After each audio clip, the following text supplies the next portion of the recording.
भाभी जरा मेरा टिफिन दे दो, कॉलेज के लिए लेट हो रही हूँ। ये ले बेटी तेरा टिफिन। तभी रमन भी वहां आ जाता है।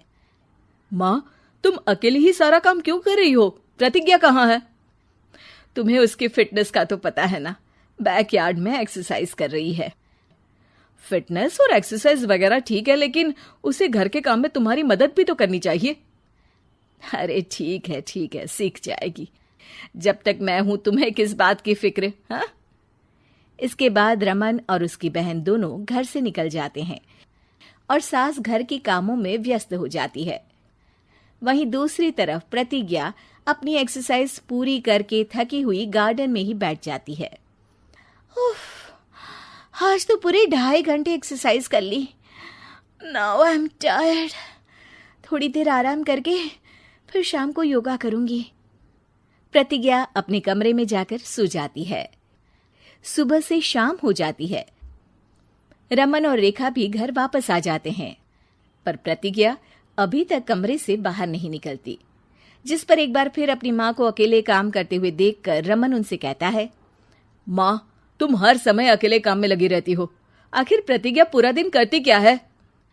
बेटा, वो थक कर आराम कर रही है, आ जाएगी। तुम हाथ मुंह धोकर डिनर करने आ जाओ। रमन बिना कुछ बोले वहां से चला जाता है। थोड़ी देर बाद वो सब डिनर करने बैठते हैं। तभी प्रतिज्ञा भी वहां आ जाती है और डिनर में बने खाने को देखकर बोलती है, मम्मी ये क्या, सब कुछ तला भुना बनाया है। ऐसा खाना आप सब और मेरी हेल्थ के लिए कितना खराब है। प्रतिज्ञा, तुम खुद कभी माँ की मदद करती नहीं और ऊपर से खाने में नुक्स निकाल रही हो। अरे बहू, हम सबकी हेल्थ के बारे में ही तो सोच रही है। बहू, मुझे ना वो डाइट वाला और बिना घी तेल का खाना बनाना आता नहीं। कुछ नहीं होता मम्मी, वो भाभी बना लेगी।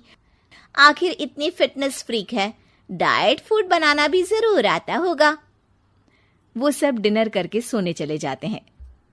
अगली सुबह फिर हमेशा की तरह प्रतिज्ञा अपनी एक्सरसाइज और योगा करने लगती है और उसकी सास घर का सारा काम, जिसे करते हुए अचानक उनकी तबीयत खराब हो जाती है और सीने में दर्द शुरू हो जाता है।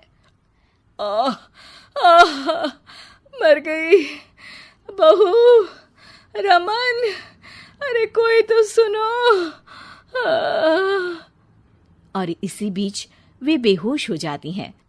सास की आवाज सुनकर प्रतिज्ञा और उसका पति भागते हुए रसोई में आते हैं, जिसके बाद उन्हें लेकर अस्पताल जाते हैं। डॉक्टर प्रतिभा की सास का चेकअप करके कहते हैं, अरे इनका कोलेस्ट्रॉल लेवल तो बहुत हाई है और दिल भी कमजोर होता जा रहा है। इनका लाइफस्टाइल और खाने पीने की आदत बदलनी होगी। सिर्फ light and non oily food ही खाना है और कुछ समय तक पूरा रेस्ट, साथ में कुछ एक्सरसाइज या योगा करे तो अच्छा रहेगा।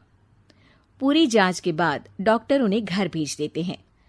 अब घर का सारा काम प्रतिज्ञा को करना पड़ता है, जिससे वो अपनी सास के साथ पूरे घर को डाइट फूड खिलाना शुरू कर देती है। प्रतिज्ञा, ये क्या बेस्वाद और फीका खाना है, मैं ये सब नहीं खाने वाला। हाँ भाभी, बीमार तो मम्मी है, फिर हम ऐसा खाना क्यों खाएं?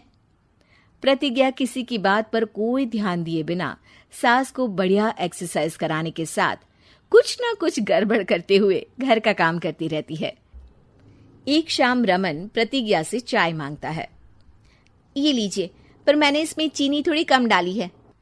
रमन चाय पीता है और तुरंत ही उसे दोबारा कप में पलट देता है। अर्र, कौन सा जहर है? अरे जहां खाने में नमक डालना होता है वहां डालती नहीं और इसमें नमक ही नमक भर दिया। उई माँ, सॉरी, मैं दूसरी चाय बना देती हूँ। अरे रहने दो, तुमसे फिटनेस का ध्यान रखने के अलावा और कुछ नहीं हो सकता। इसके बाद प्रतिज्ञा कपड़े धोने जाती है, जिसमें वो रंगीन और सफेद सब कपड़े एक जगह मिक्स कर देती है, जिससे एक कपड़े का रंग दूसरे पर चढ़ जाता है और उसी वजह से रेखा